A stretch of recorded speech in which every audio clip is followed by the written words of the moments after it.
If you're like most mission-driven professionals that I know, your relationship to work and your career have changed since the pandemic began.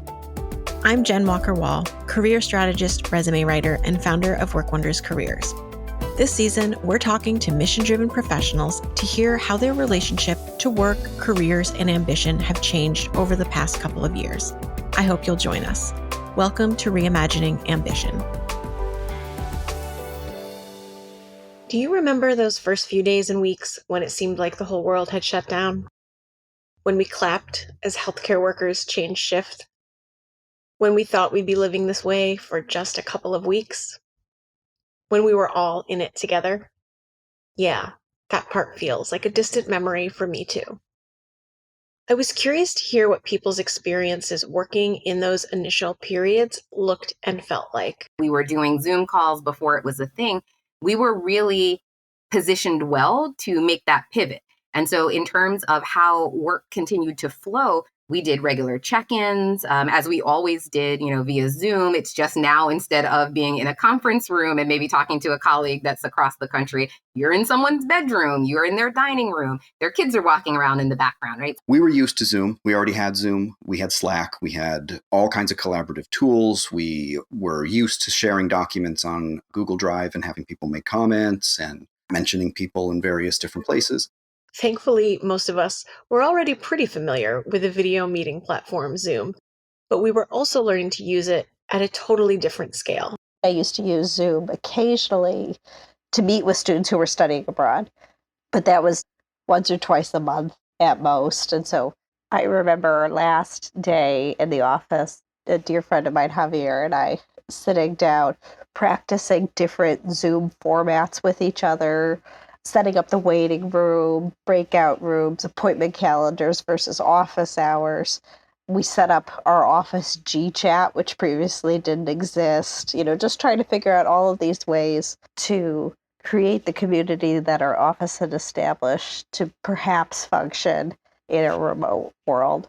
I had been familiar in some respects with Zoom, just having worked internationally and having worked across the country. Most of my team was not at all. I am eternally grateful to the folks who sat online and did every type of training that they could that was available on Zoom's website at the time to better understand what capacity was, what it was like to share slides, and kind of remembering all of those challenges.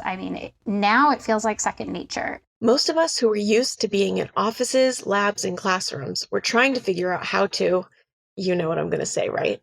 Pivot. When we were home full remote, what does my day look like? Who am I got to talk to? Figuring out the work piece to it while also trying to help my daughter be remote educated.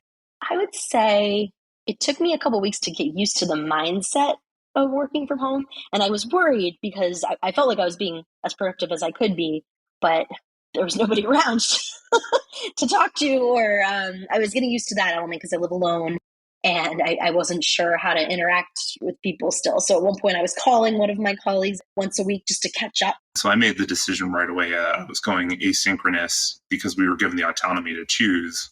And so I was recording lectures. I was adapting activities so they could be done by students when and where they were. And I shifted primarily to, okay, I'm going to make myself available during course hours, but I'll be available by email as usual and go from there. So it was a pretty quick shift, and I think I handled it well. I had already been teaching one course per semester online since I had started that job in 2017. So I had some tricks that I like to use in order to adapt activities I had done in the classroom. I remember really vividly the email that I sent out to all of my clients to say, we're not going to be meeting in person anymore. And writing this whole thing about, I remember sending them a link to that video that had gone viral of the people in Italy singing from their windows to each other and just saying, we won't be together in person, but we'll still be able to feel each other and we'll find ways to be in community with each other regardless. And I encourage you to take care of your neighbor, take care of your family and friends. And I'm going to be here with you through all of that. We had 2 weeks to get 2,000 classes online. And that's a corporate we, because it's not like myself and my direct colleagues had to do that. We weren't responsible for all of that. But everybody on campus was. If you knew how to use a computer, if you knew how to use Canvas, if you knew how to record video or edit something, you were required. You were essential. This was not going to work unless everybody helped out as best as they could, because there was no way that a completely in-person experience like that could go fully online in a short period of time with the same team of 6 people helping out on campus. Within just a few weeks, we were learning to tackle challenges big and small, from learning to work from home to keeping our organizations afloat. The apartment I lived in, when you imagine an attic, you imagine a triangle roof, and that was my apartment. So I'm sitting where I had to makeshift a desk. At first I was at my kitchen table, and then I got this tiny, tiny little desk. And you would laugh at it now seeing, because the Zoom, my head was kind of tilted because the ceiling was on a slant. And so I'm sitting there, it maybe looks like I'm really engaged as a therapist. My head sort of tilted. I'm like, oh my goodness. But really, I just couldn't straighten my head. One of the hard parts that I couldn't continue is that I had resources in the university buildings. So I had experimental aspects that could only be done with my hands on the resources in the buildings. So if I didn't have access to that, I just could not run experiments. I could not collect new data. There are always results that we can explore after the fact. So we can do analysis. We can think about our interpretations. We can write. But depending on the phase of the project that you're in, sometimes you just have these scientific questions where you simply need to run the next experiment and ask a reasonable question and get feedback. So that was on pause. I could do a little bit given the phase I was at in my project, but I was trying to finish my PhD at the time. This is a roadblock, to put it lightly. I was running a committee of people that were going to be running this auction that was supposed to be in May. And if we were canceling the auction, what did that mean for the fundraising goal? And my boss was so smart. He was thinking ahead, how can we transition this online? Because he knew that a lot of nonprofits had moved their auctions online anyway, using an online platform instead of just in person. And we had done something kind of sort of similar the 2 years before when we had done it, but not with an online based, more we had something in our database that ran the auction. So I went into strategy mode and research mode and kind of tried to look around, see what other nonprofits had done. I remember sitting in on a lot of webinars of how do you run your auction online. A lot of arts organizations that had to pivot last minute to moving things online, the week of COVID. It was a lot of let's all teach each other. We did a lot of events just to have our startups meet different members of the communities, whether it was mentors, each other, investors. Our biggest event of the year was important for partnership renewals. So we pretty much went from 100 to 0 when the pandemic happened. And we had to also, for the accelerator program, completely revamp all of our in-person events and cohorts to virtual, planning virtual events. We actually had a really quick pivot. I know that word is very overused, but in March of that year, we had a big giving challenge that we immediately switched over to student support, and that was really successful. So we had a big win early. While working from home is probably the safest way for most of us to work, it wasn't without its challenges. At the time, I was living alone. I was dating someone, but we lived maybe 15 minutes apart, and her sister, who she lived with, worked in healthcare. So we made a decision pretty early on that we would separate until we knew that it was okay to spend time together in person, because we didn't want her sister to be at risk, and we also didn't want us to be at risk of whatever she might bring home with her, since it was all still a new developing situation. It was very isolating. For me, I lived alone, 1-bedroom apartment, and because I had switched to asynchronous, it was very easy to slip into the habits we'd have in graduate school, right? Staying up late, sleeping late as a result, and just sort of the whole schedule getting thrown off. Nobody had figured out remote onboarding well or at all. So there were certainly efforts to do so. And I think with my own background as somebody who had been working teaching and developing online learning experiences, if I can't figure this out, what the hell have I been doing the last decade?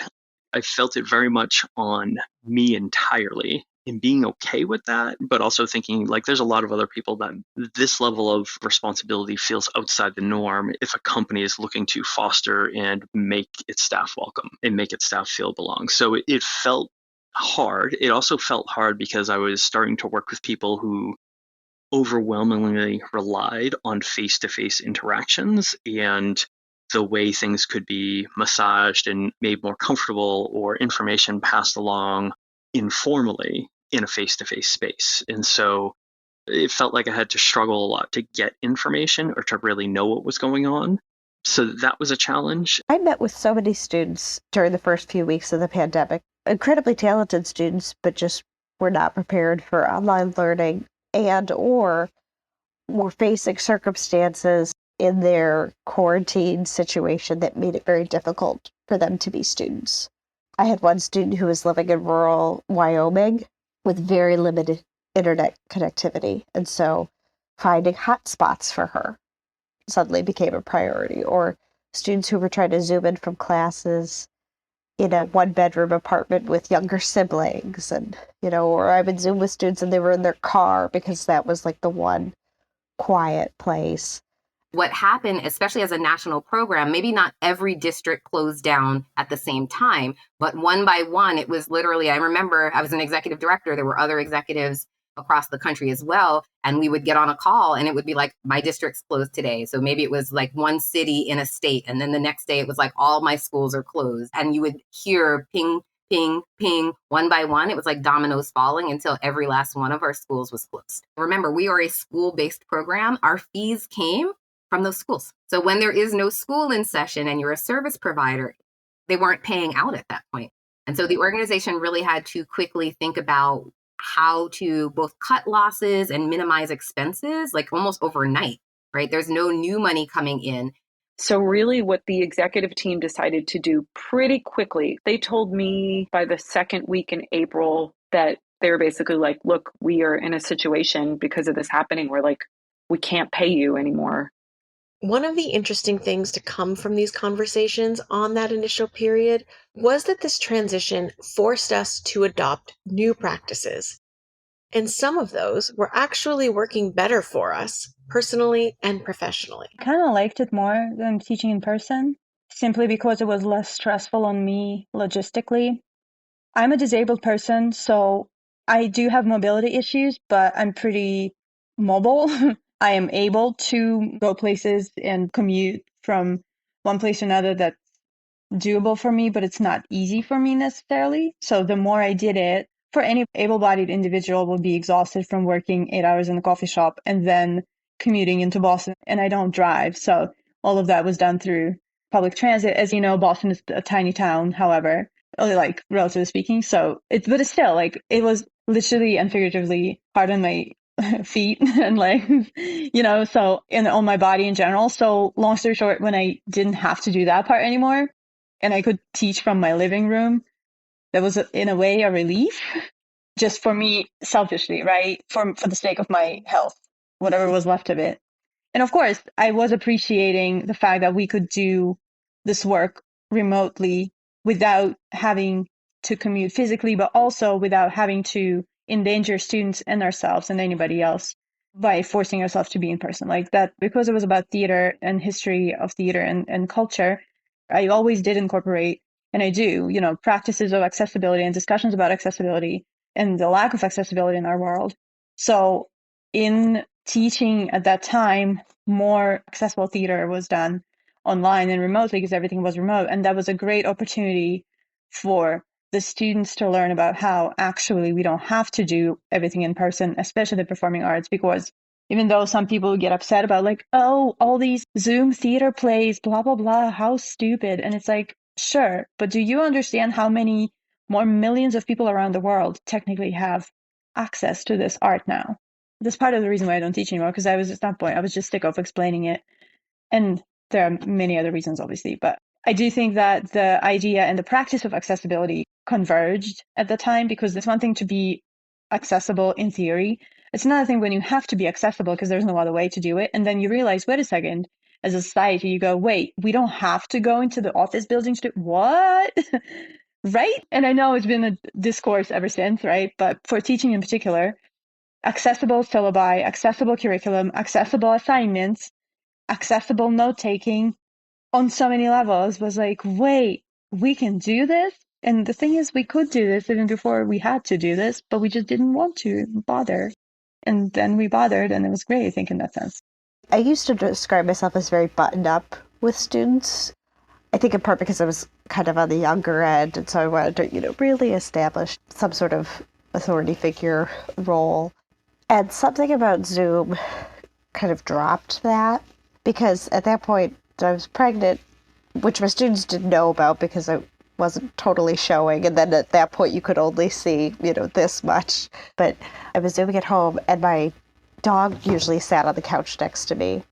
And so, at that point, you just were looking for any sense of joy and happiness. And so, I could tilt my laptop down, and my students would see the dog. Oh, you have a dog? I didn't know you have a dog. And I started sending out weekly messages to all my students, and I always included a dog picture in it. And they always said how much they liked it. And then once my daughter was born, I would send a baby picture. There was a lot of cognitive dissonance around there's this catastrophe happening and we want to be there in person, but it doesn't actually make sense. I'm studying scalable mental health. I'm trying to get things to people. This is already some things we've been talking about of like, hey, do we really need to be face to face with people to make this work? I don't think so. And so you kind of have this old school way of doing things kind of forced out, essentially, at least for a period of time. They saw a result that they had been trying to get with a bunch of committees and a bunch of work groups for years of how can we decrease the no-show rate? We have a really high no-show rate. What can we do? Turns out, if you offer telehealth, your no-show rate doesn't go to zero, but it goes down a lot because people, in order to show up for their appointment, don't have to, okay, how do I pick up my kid and then drive and get there? Or can I get time off every week to get to this appointment? And I probably can't, so am I taking unpaid leave? If I can step out for 45 minutes on my shift and I can literally do it like on my phone, that's doable. I don't have 2 hours to make this happen, but I can do the appointment. And so when people saw benefits that aligned with problems they were trying to solve already, I think some of my advocacy worked. It was easy for me to transition to working online, and I grew to really like it. I was like, oh, I really prefer this, actually. Like, it's a bummer that I'm still paying rent at a place that I'm not at. That was really annoying. But otherwise, I was kind of felt like I was coming into my own in a way that I didn't expect, because there were so many people in my field that were just like digging their heels in, like, this is not going to work. This is not going to be effective. And I was just kind of like, it's still going to be effective. What do you mean? Like, that just like didn't make any sense to me. So it felt exciting to me to be like, okay, I need to be the person to be present for these people, be here for them, and kind of take on this new thing. People can recognize when you actually have to jump into action short term in order to do something. We have a decent sense of those little moments of heroism. But the problem is like when that doesn't stop, when you realize that places will manufacture emergencies after that, there's no putting the genie back in the bottle, I think, once certain things like that happen. You can really hear how much work and pride went into this effort to pivot. You probably even remember the way you and your own colleagues stepped up to the plate. We really were all in it together. There are some really interesting seeds here, though. Cognitive dissonance, manufactured emergencies, unsustainable workloads. We'll be following up on those, don't you worry. For now, I'm struck by these experiences that so many people put blood, sweat, and tears into serving their constituents and customers, adopting new technologies and practices, and keeping organizations going. I'm also hearing the ways in which the pandemic forced our hand to move towards practices that might actually be better, whether it was having greater compassion for one another, greater accessibility to the arts and events, or to telehealth medical services, greater flexibility in where we could actually work from, easier collaboration, less driving and air travel, greater cost savings. We're all in it together didn't last that long. It gave way to the new normal and ultimately back to normal.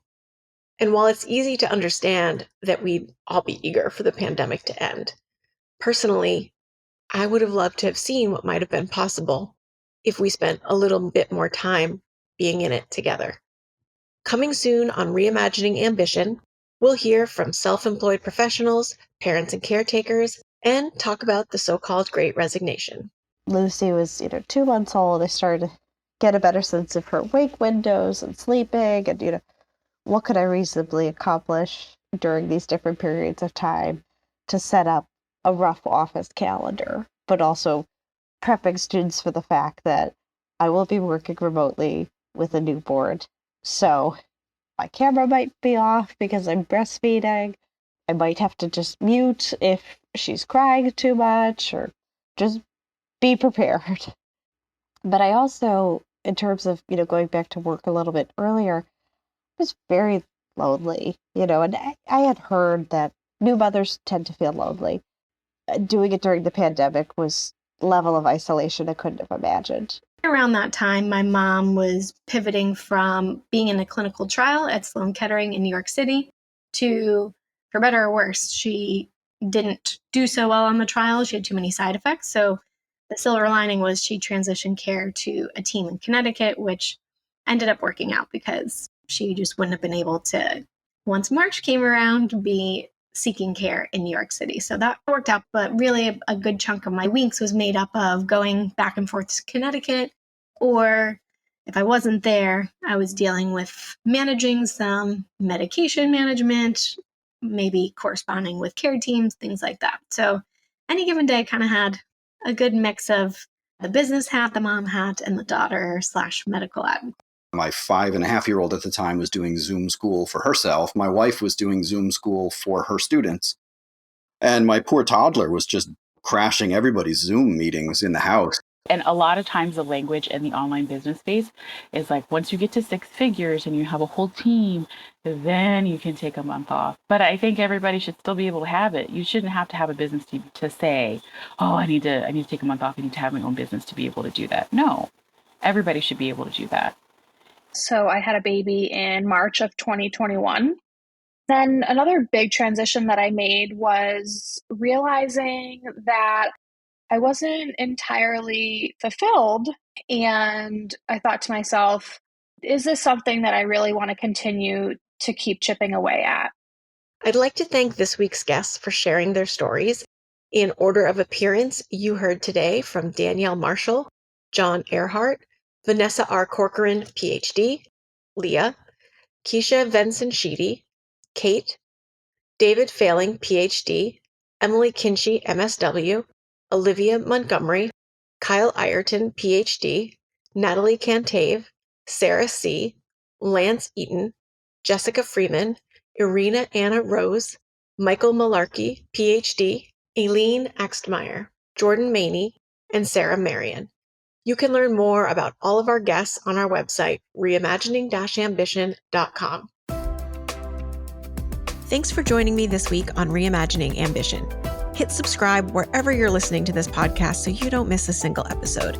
If you'd like to help us share these stories with even more mission-driven listeners, please leave us a review on Apple Podcasts. It really helps. And if you stumbled onto Reimagining Ambition because you're ready to explore what's possible for your career and you love practical career exploration, job search, and resume advice, please check out our private community podcast, Off the Clock. It's only available to folks who sign up, so join us at www.workwonderscareers.com/podcast to learn more. You can also follow me on LinkedIn, Instagram, TikTok, and Twitter. Check out the show notes for links to those accounts. See you next week.